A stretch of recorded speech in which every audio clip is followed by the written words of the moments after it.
शरीर त्याग करी आउ एक नूतन शरीर धारण करी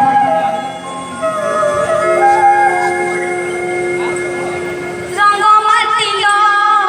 तते करी पांचुरी रंग माटिलो तते करी पांचुरी रंग माटिलो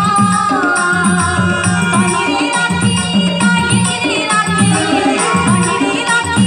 तहिरी राखी तहिरी राखी सुमना सारी रंग माटिलो तते करी पांचुरी रंग माटिलो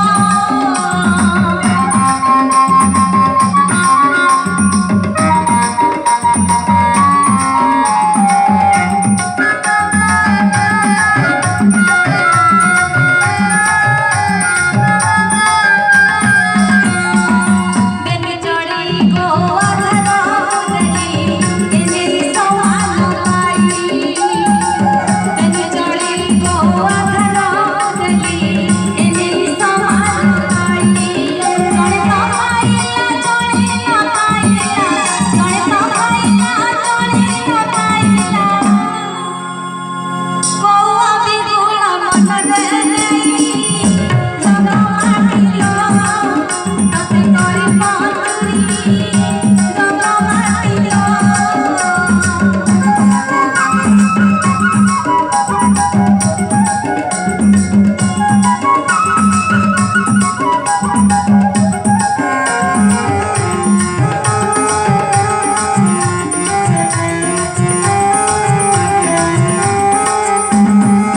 पच्चीस कुमार पाठ पढ़ाई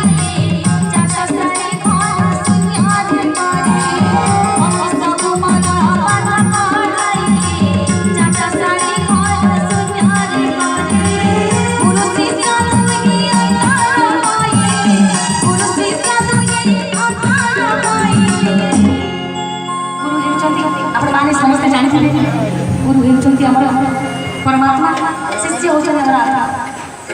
जेतबे मनुष्य मृत्यु हुए मनुष्य जेतबे आर काटिके चली जाए सेतबे आत्मा और परमात्मा भेट हुए सेही कथा महापुरुष संस्थान दास देखा इच्छा करे गुरु शिष्य दुही अंतर होइले भेट न पाइले के भिखारी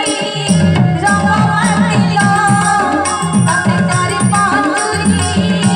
रंग माटिलो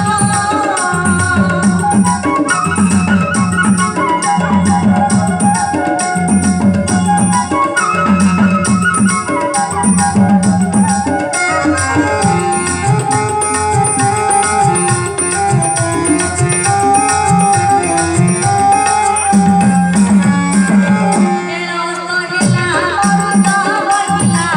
ओडचा स्वरूप धरी उलासी